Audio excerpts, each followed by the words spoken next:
शिमला से इस वक्त की बड़ी खबर, हिमाचल में अब हो सकेंगे तबादले। सामान्य तबादलों पर लगा बैन हटा, शिक्षकों को छोड़कर अन्य सामान्य तबादले संबंधित मंत्रियों से होंगे। ग्रुप सी और ग्रुप डी के तबादलों से बैन हटाया। तो ग्रुप सी और ग्रुप डी के तबादलों से अब बैन हटा दिया गया है। आपको ये बता दें कि तबादले संबंधित मंत्रियों से होंगे। और महत्वपूर्ण ये है कि शिमला से जिस तरह से खबर आई है, बहुत से लोग ऐसे हैं जो अपने गृह डिस्ट्रिक्ट से काफी दूर हैं और अपने डिस्ट्रिक्ट लौटना चाहते हैं, काफी समय से तबादलों का इंतजार कर रहे हैं। और ज्यादा जानकारी के लिए खबरें अभी तक के शिमला ब्यूरो प्रदीप ठाकुर का रुख करते हैं। प्रदीप, जिस तरह से तबादलों पर से बैन हट गया है, क्या लगता है कि कर्मचारियों के लिए काफी खुशखबरी है इसको लेकर? देखिए, कर्मचारियों के लिए भी ये एक अच्छी खबर है और उसके साथ साथ जो मंत्री हैं वो भी अब अपने विभाग में ट्रांसफर अपने स्तर पर कर सकेंगे।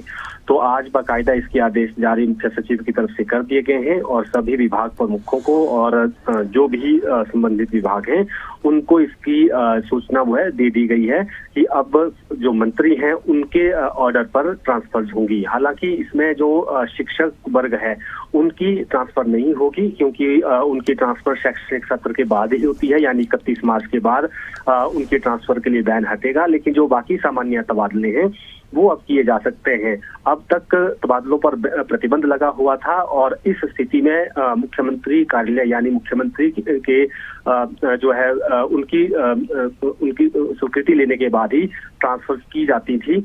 लेकिन अब जो मंत्री हैं यानी अपने अपने विभाग में जो सामान्य ट्रांसफर करनी हो या उन्हें एडजस्टमेंट किसी की करनी हो तो वो अब कर सकेंगे। तो इससे कहीं ना कहीं जो कर्मचारी वर्ग है उसको भी फायदा मिलेगा कि अब वो सीधे मंत्री के थ्रू या फिर जो विभागों के एचओडी हैं उनसे जो रिकमेंडेशन आती है उसके आधार पर आसानी से ट्रांसफर हो सकेगी। नहीं तो अन्यथा जो है मुख्यमंत्री कार्यालय के चक्कर लगाने पड़ते थे और उसमें काफी वक्त भी लगता था, क्योंकि मुख्यमंत्री कई बार ज्यादातर समय व्यस्त रहते थे अपने कार्यक्रमों में, तो ट्रांसफर रूटीन में नहीं हो पाती थी। तो उससे कर्मचारी काफी परेशान भी रहते थे। लेकिन अब क्योंकि अधिकार जो है वो मंत्रियों के पास भी आ गए हैं ट्रांसफर करने के, तो कहीं ना कहीं उससे उन्हें भी सहूलियत होगी।